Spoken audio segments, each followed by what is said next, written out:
This is day 7, lecture 6. Today we're going to talk about transformations of functions, and that simply means moving a function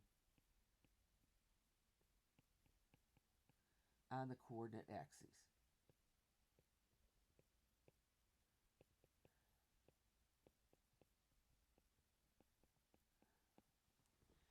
Composition functions, which means one function following another.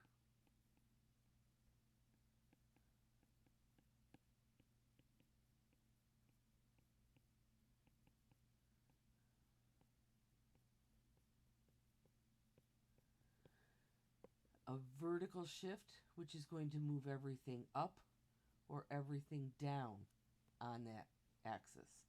A horizontal shift, which is going to move everything left or right. A vertical stretch, which is going to stretch everything up or stretch everything down, away from the x-axis. Away from the x-axis.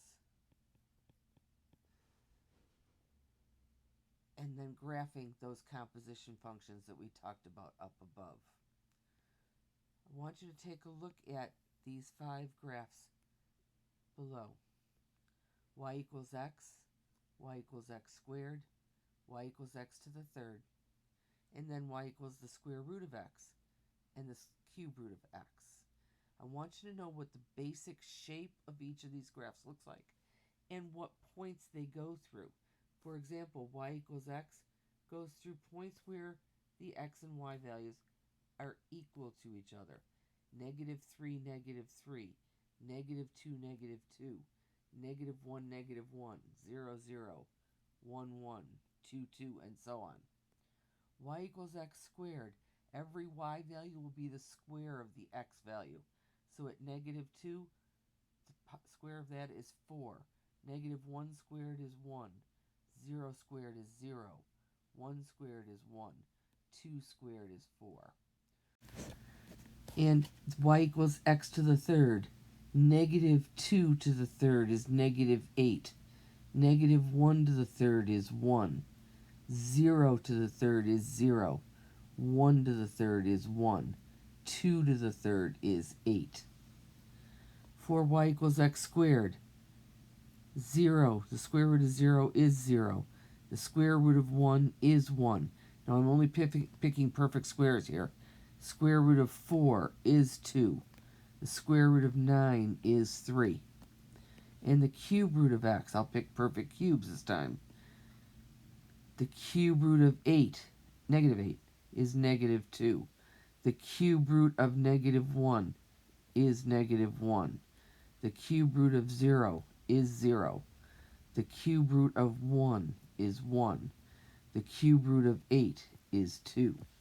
I want you to know those graphs. Recognize them when you see them, no matter what position they're in. I want you to recognize the basic shape of that graph.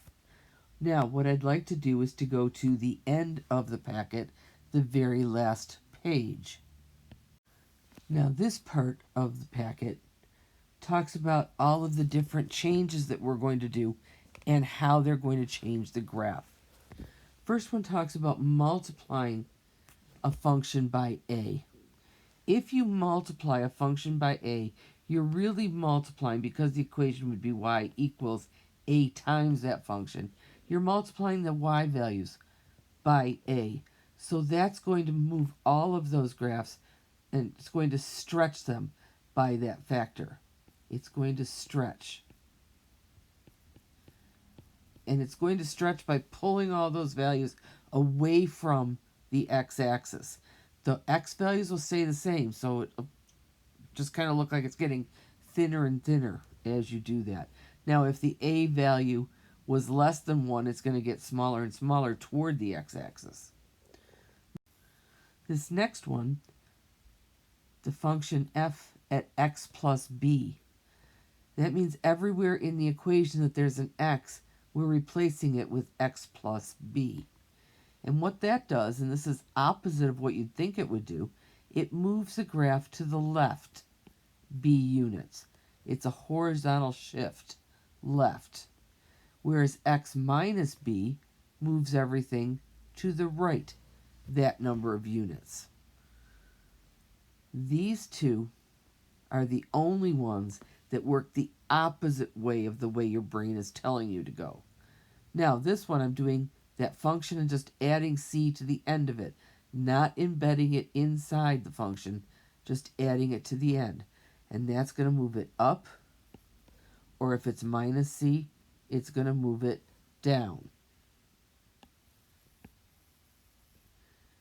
And the last two that we need to talk about, if I put a negation or a negative sign in front of that function, it's going to change, because again, remember, this is y equals, it's going to change the signs on all the y values. If I had y equals x again, and I know that that's -2, -2, -1, -1, 0, 0, 1, 1, and 2, 2. If I multiplied all those y values by a negative amount, I would end up with -2, +2, -1, +1. 0, 0 would stay the same. 1, 1 would go to 1, -1. And 2, 2 would go to 2, -2. And that's reflecting it in the x-axis. Think of this as being your line of reflection, and this point goes up to this one, whereas this one went down to that one. Everything got flipped over the y-axis, or the x-axis. Reflection in the x-axis. Now, the absolute value. When you think of absolute value, you think, okay, everything's positive. The actual definition is it's the distance from 0, and distance is a positive value. If you take, again, that graph of y equals x, and I look at those points, -1, -1, -2, -2, 1, 1, and 2, 2. If I take the absolute value, every y value is going to become positive, because again, that's y equals that amount. So at -2, -2, that's going to become -2, +2. I'm going to switch colors here. And -1, -1 would become -1, +1. And 0, 0, at 1, 1, that would stay as 1, 1 because it's already positive. And 2, 2 is going to stay there because it's already positive. Now that straight line went to a V. That absolute value is going to take anything that's below the x-axis, anything below the x-axis reflects above the x-axis.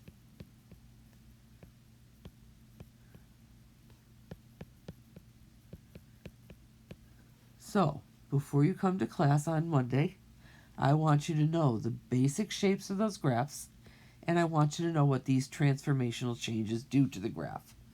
We will be doing problems with those things. I will end the pre-class video now.